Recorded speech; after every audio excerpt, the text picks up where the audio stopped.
Nosso tema nessa noite traz a reflexão sobre a paixão de Cristo.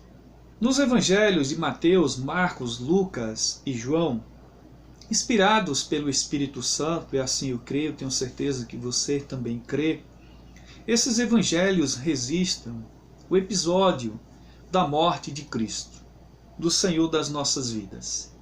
O Espírito Santo conduziu certamente os escritores dos evangelhos mencionados para que ficasse ali registrado o sofrimento, a morte de Cristo na Bíblia.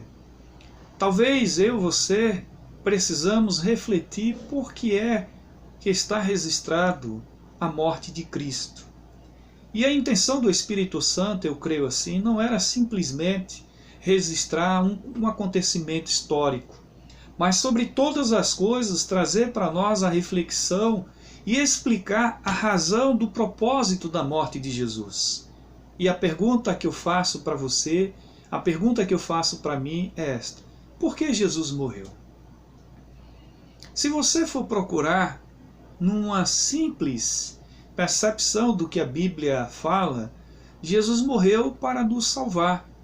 Essa seria a mais simples resposta. E você não está errado em pensar assim. A Bíblia diz que Deus de tal maneira amou o mundo, que deu o seu Filho, Jesus, unigênito, para todo aquele que nele crê não pereça, mas tenha a vida eterna. E eu posso lhe resguardar nesse momento, assim como eu, você e todas as pessoas que creem que Jesus Cristo morreu para nos salvar, que esse foi o plano de Deus. Um plano em que nós pudéssemos estar livres das amarras do pecado. Lá de cima Deus olhou e olhando para aqui, para a terra, não viu um sequer justo. Todos pecaram e todos estavam destituídos da sua glória. Mas Jesus Cristo, seu Filho amado, perfeito, unigênito de Deus, ele veio segundo a presciência da vontade de Deus, para que Deus demonstrasse o seu amor por nós. E é a cruz, é dela que Deus se vale para mostrar à humanidade que o seu amor é incondicional por nós. Deus usa a cruz como um púlpito para pregar à humanidade o quanto Ele nos ama, o quanto Ele nos favoreceu por esse amor, assim como por sua livre e espontânea vontade decidiu nos amar e nos amar até o fim. Ao redor da cruz em que Jesus morreu, mais especificamente, o evangelista Marcos registra alguns acontecimentos antes da sua morte. Primeiro, ele fala das 3 horas de trevas, o versículo 33. Depois ele fala do grito da dor que Jesus sentiu, no verso 34. Depois ele fala da zombaria, em que aqueles que testemunhavam a crucificação, após a sua morte, mais 2 coisas ali aconteceram, e Marcos percebe muito bem que é o rompimento do véu do templo e a confissão do centurião. Todos estes eventos nos ajudam a entender por que Jesus morreu por nós. Por que Jesus morreu? Por que Jesus entregou a sua vida? Por que Jesus entregou para nós, através da sua morte, a sua vida, para que a gente tivesse vida plena e vivesse para testemunhar o grande amor de Deus. Eu vou começar pelo primeiro episódio em que está narrado na crucificação de Jesus. O texto de Marcos capítulo 15, versículo 33 diz que houve trevas sobre toda a terra.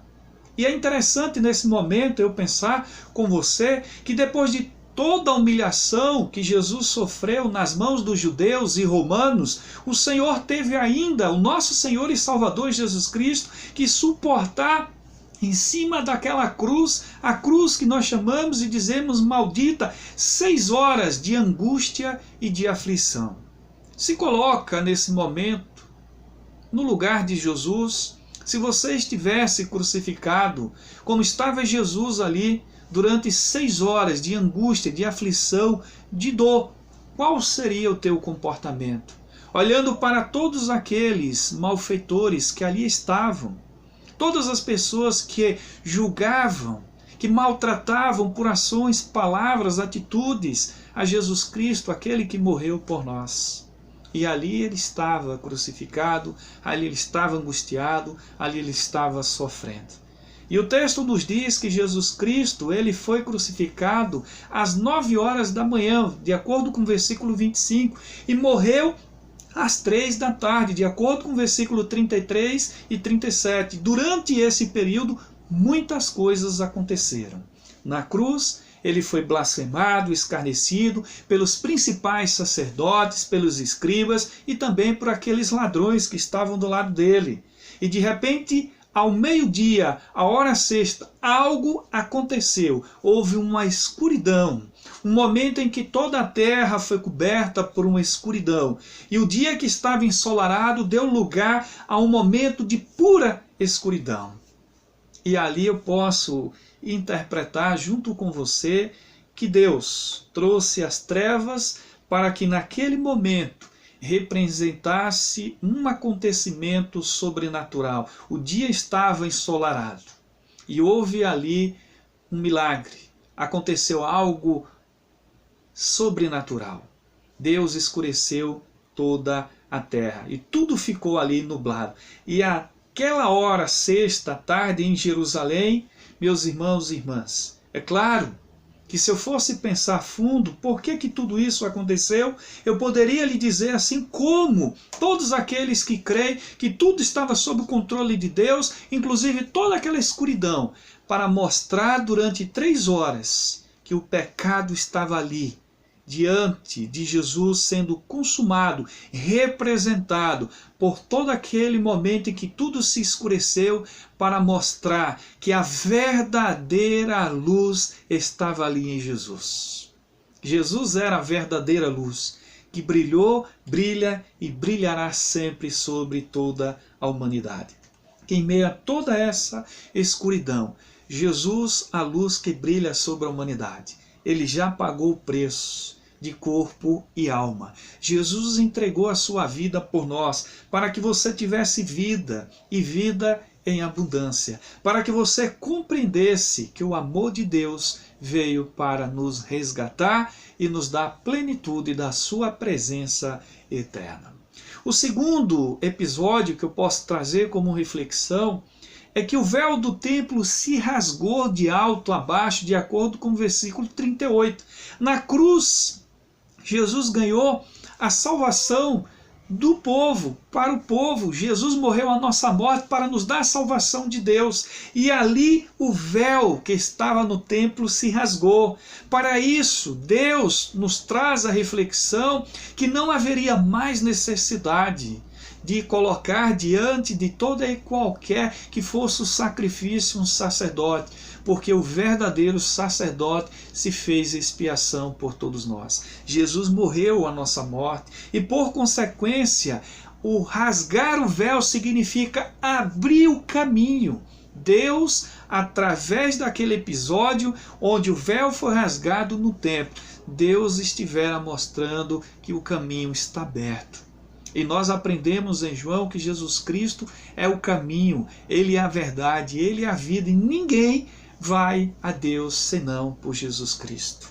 E eu posso também trazer para a nossa reflexão que esse é um momento, um marco, tão importante quanto a reflexão que nós temos sobre a escuridão. O véu se rasgou, significa dizer que eu e você temos acesso por meio de Jesus Cristo, onde nós temos o livre acesso à presença de Deus. E o que isso tem a ver, pastor, com a morte de Jesus? Por que aquele véu se rasgou tão logo depois da sua morte? Foi mera coincidência? O que provocou aquele rompimento não foi por desgaste natural, nem por causa de algum sacerdote que rasgou rapidamente.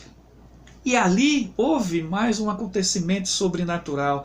Deus rasgou aquele véu, outro milagre aconteceu, o próprio Deus, pelo seu poder, rasgou o véu do santuário de alto a baixo, porque Deus fez isso justamente quando seu filho morreu. Deus rasgou o véu do santuário para deixar bem claro que não haveria mais necessidade de um sumo sacerdote entrar uma vez incorporando no Santo dos Santos para fazer expiação pelos nossos pecados, dele e do seu povo, uma vez que o seu próprio Filho morreu por nós, mediante a sua morte, ofereceu Deus um perfeito e único sacrifício em favor da eterna redenção do seu povo por Jesus Cristo, Senhor nosso. Terceira e última consideração que eu faço nesse texto é sobre a confissão do centurião, que está registrado no último versículo que nós lemos, que é o versículo 39. Os sinais das trevas, bem como do véu rasgado, revelaram sem dúvida nenhuma que aquele homem pendurado e morto na cruz no meio era o Cristo, o verdadeiro Filho de Deus, de acordo com aquele centurião, de acordo com o entendimento que teve aquele centurião. A grande maioria dos judeus não creu nisso, que Jesus Cristo era verdadeiramente o Filho de Deus. No entanto, o evangelista Marcos, ele registra que o centurião, o oficial romano responsável pelos guardas que efetivavam a crucificação de Jesus, estava ali diante daquele homem que era verdadeiramente o Filho de Deus. Olha só, meus queridos irmãos e irmãs, confessar Jesus Cristo como Senhor e Salvador das nossas vidas é ter a total certeza, a verdadeira compreensão que Ele é o Filho de Deus. E quando nós o confessamos como Filho de Deus, significa dizer que nós estamos abrindo as portas do nosso coração para que a salvação adentre em nós e a gente entenda e perceba para toda a vida que Jesus Cristo é o Messias, o prometido de Deus. Deus nos concedeu a Jesus Cristo. Foi por isso que Deus precisou permitir que o teu filho estivesse morto na cruz, para que eu, para que você, para que todos nós, todos os incrédulos vissem que Jesus Cristo é o Senhor da vida. Tão certo como há que eu respiro, tão certo como eu tenho a certeza que Deus está aqui, eu creio que Jesus Cristo é o Filho de Deus. Verdadeiramente, Jesus é o Filho de Deus. Pela revelação da palavra de Deus, e assim também eu entendo, nós devemos compreender que o propósito da morte de Cristo, a morte de Jesus e todo o sacrifício que Jesus fez por nós, a paixão de Cristo pela humanidade, foi para revelar o propósito do amor incondicional de Deus. Deus nos amou até o fim. E esse amor não se resume à nossa compreensão, ao nosso entendimento. O amor de Deus é incondicional. Por mais que você queira por palavras, por mais que você queira através das suas palavras explicar esse amor, você não vai conseguir, porque é imensurável. Em outras palavras, é inefável. Não temos palavras para explicar esse episódio, esse acontecimento, mas se queremos um motivo para agradecer a Deus todos os dias, eis aí o motivo. Deus entregou o seu Filho amado, Jesus Cristo, na cruz, para morrer em nosso lugar, para que a gente tivesse vida e vida em abundância. Meus irmãos e irmãs, eu concluo dizendo para vocês que Deus nos trouxe a alegria de poder viver e acreditar todos os dias que Jesus Cristo é o Senhor do nosso coração. Ele é o mediador entre Deus e a humanidade. Ele é aquele que se coloca na condição do Cordeiro de Deus que tira todo o pecado do mundo, para que você viva na plenitude da sua glória, para que você viva eternamente. Você como cristão, eu como cristão, olhando para Ele, compreendendo a sua paixão, o seu amor por todos nós, compreendamos que de tal maneira Deus amou o mundo, que deu o seu Filho unigênito para todo aquele que nele crê, não pereça, mas tenha a vida eterna. Que Deus te abençoe, que Deus nos abençoe. Amém.